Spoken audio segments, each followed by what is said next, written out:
कहते हैं कि दुख सुनाने से ना मन हल्का हो जाता है और अपने दुख मतलब मन को हल्का कर लेना चाहिए। लेकिन मेरा ये मानना है कि शायद यदि हम किसी को अपना दुख सुनाते हैं ना, तो वो हमारे दुख को समझने की बजाय ना हमारे दुख का मतलब फ़ायदा उठाता है, या कहूँ कि मजाक उड़ाता है, या फिर खुश होता है हमारे दुख को देखकर। और कोई भी दुख इतना बड़ा, खैर बड़ा तो हर कोई दुख होता है, और हाँ कोई भी ऐसा दुख नहीं होता कि ला इलाज हो। हमारे अंदर ही दुखों को सहन करने की या उससे मतलब उसको पार करने की ताकत भगवान ने हमें खुद दी है।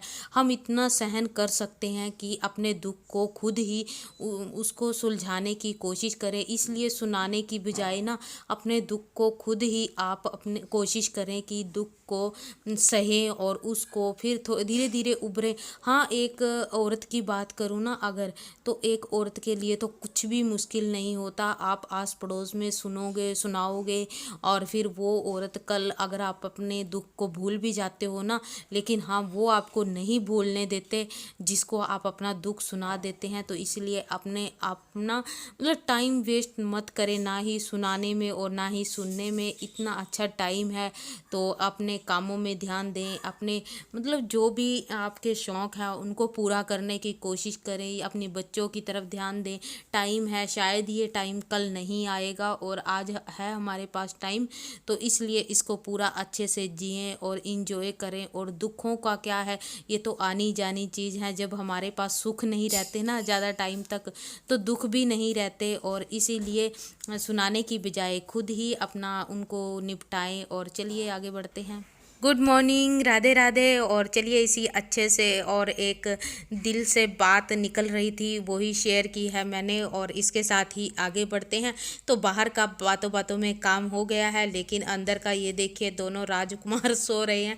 और ये बड़े वाला बेटा तो अभी सो ही रहा है और ये आराम से सोएगा। अभी जब तक मैं इसको नहीं उठाऊंगी ना, ये तब तक नहीं उठेगा। और छोटे वाला उठ चुका था तो इसको दूंगी फ्रूट, ये खाएगा तब तक फ्रूट। और ये बिल्कुल भी फ्रूट नहीं खाता, इसीलिए ना मैं इसको कोशिश करती हूँ कि दूध से पहले फ्रूट दूं। तो मशीन में कपड़े डाले थे, पहले गई थी बाहर झाड़ू पोछा करने, तो सोचा जब तक बाहर झाड़ू पोछा करूँगी ना तो अंदर के कपड़े वॉश हो जाएंगे और साथ ही साथ एक दो काम इकट्ठा कर भी लेना चाहिए। और ये देखिए बड़े वाले बेटे की ना पॉकेट में से आजकल ना कभी 10 का कभी 20 का और नोट धोया ही जाता है और अच्छे से वॉश हो जाता है वो। तो वही मैं आपको दिखा रही थी। और चलिए इनको सुखा कर आती हूँ, और उसके बाद फिर लास्ट काम था मेरा, और फिर मैंने हेयर वॉश किए और अपना अंदर का काम मेरा हो चुका है। और ये देखिए बड़े वाला बेटा भी उठ चुका है। और ये देखिए चादर भी ना अंदर ऐसे ही छोड़ आया। ये बस 2 चादर जो सी पड़ी हुई थी वो तो मैंने तह लगा दी थी, और लेकिन वो पड़ी हुई है जिसमें ये मतलब पड़ा हुआ था। तो अभी आई हूँ मैं अपने ठाकुर जी के रूम में, तो इनको नहलाया दिलाया और अपनी पूजा पाठ की। और दिन की बात करूँ ना तो आज फ्राइडे है, और ये देखिए मेरे ठाकुर जी ने येलो कलर की वो डाली हुई है। तो उसके बाद पूजा पाठ करने के बाद मैं आ गई थी पुदीना तोड़ने। तो ये देखिए मेरे घर में ना पुदीना आजकल बहुत अच्छा लगता है मुझे। तो बहुत मतलब 2 प्लांट में मैंने लगाया हुआ है, ये अच्छे से ग्रो हो रहा है। और इसको ना कुछ खास मतलब ज़रूरत नहीं होती कि हाँ खाद वगैरह खास डालो इसमें, लेकिन हाँ मुझे लगता है कि इसको ना पानी की बहुत ज़्यादा ज़रूरत होती है। और आज मैं बना रही हूँ चटनी के साथ ये देखिए तंदूरी रोटी। तो इस पे ना मैंने बेल लिया है और इस पे लगा रही हूँ मैं पानी, और पानी वाली साइड को मैं रखूँगी मतलब इस पे ये देखिए तवे पर, और ताकि ये अच्छे से चिपक जाए। और जैसे तंदूर में रोटी लगाते हैं ना, तो तंदूर की रोटी तो आजकल बिल्कुल ही टेस्टी लगती है कि हाँ।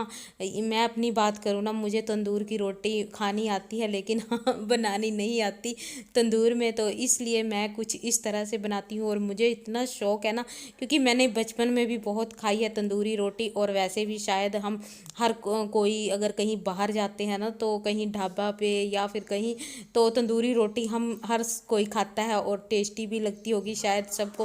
लेकिन हाँ तंदूरी रोटी का ये सबसे बड़ा होता है कि हाँ इसको ना तभी जैसे बनाओ और ऐसे घी लगाओ और खाओ तो बहुत ज़्यादा टेस्टी होती है।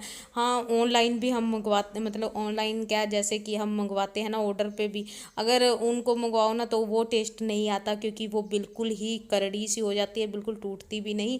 तो ये देखिए रोटी हमारी हो चुकी थी तैयार, तो मैंने अपने अभी दोनों बेटों को दे दूंगी और ठाकुर जी को मैंने भोग लगा दिया है। और ये देखिए चटनी मैंने बनाई है, पुदीने की है और हरी मिर्च है, धनिया है, और एक इसमें मैंने प्याज भी डाली थी। लेकिन हाँ, ठाकुर जी को भोग मैंने नहीं लगाया है चटनी का, सिर्फ रोटी का, और उसके साथ मक्खन दिया है मैंने। और बच्चों को खिलाने के बाद मैं खुद खाने बैठ गई। और जब हम किचन में काम करते हैं, चाहे फिर वो थोड़ा सा काम हो फिर ज़्यादा, और किचन तो हमारी फैल ही जाती है, तो फिर मैंने किचन को क्लीन किया, खाना खुना खा के बर्तन साफ़ करके। और फिर मैंने सोचा ये प्लांट ना, मैंने क्योंकि बारिश हो रही है काफ़ी टाइम से, अभी कभी आ जाती है कभी चली जाती है जैसे, तो प्लांट ना कई बार मैं बाहर रख देती हूँ ताकि बारिश में ना ये अच्छे से ग्रो होते रहें। और अगर हम इंडोर प्लांट घर में रखते भी हैं ना, तो बारिश वगैरह में ना उनको बाहर निकाल ही देना चाहिए, ताकि वो अच्छे से ग्रो हो जाएं और बाहर की हवा भी उनको लगती रहे। तो मैं इनको मतलब थोड़े थोड़े टाइम पर ना बाहर रखती रहती हूँ। मैं क्या बोल रही हूँ मुझे खुद नहीं पता चल रहा है। तो ये मेरे मनी प्लांट है, ये मैं ना सिर्फ कोकोपीट में ही ये ग्रो कर रही हूँ, और ये अच्छे से ग्रो हो रहे हैं। और ये देखिए इसमें से पानी निकल रहा है, तो मैं सोच रही हूँ कि इनको ना अंदर ही रख लेती हूँ। और ज़्यादा टाइम भी अगर हम प्लांट को बाहर रखते हैं ना, तो उनको ना बाहर की ही आदत हो जाती है, फिर ना वो अंदर आके ना ग्रो नहीं होते। तो मैंने इनको थोड़ा सा ग्रो होने का टाइम दिया है बाहर, और ये हो गए हैं। जब इनका एक दो पत्ता मतलब लीफ निकल के आई है ना, ग्रो किया है इन्होंने, तो तभी मैं इनको अंदर लेकर आई हूँ। तो अभी ये अंदर रहेंगे किचन में थोड़े टाइम के लिए, शायद ये परमानेंट ही रहें। और ये दो प्लांट जो रखे हुए हैं, जेड प्लांट और स्नेक प्लांट, ये वाले, ये शायद अंदर बाहर होते रहते हैं, क्योंकि इनके ना पत्ते झड़ने लग जाते हैं, जो जेड प्लांट है। तो ये देखिए मेरा किचन बिल्कुल हो चुका है साफ़। और इसके बाद फिर मैं थोड़ा सा आराम करूँगी, और लंच तो नहीं बनाऊँगी आज, क्योंकि ब्रंच ही हो चुका है। और चटनी मेरे बच्चों को इतनी ज़्यादा पसंद है ना, शायद मुझे बचपन में इतनी चटनी पसंद नहीं थी, और मुझे अभी मतलब मैं बना देती हूँ बच्चों के लिए कभी कभी। हाँ, पुदीना है घर में तो बना लेनी चाहिए। और चलिए इसी के साथ वीडियो का एंड करती हूँ। Okay, bye bye.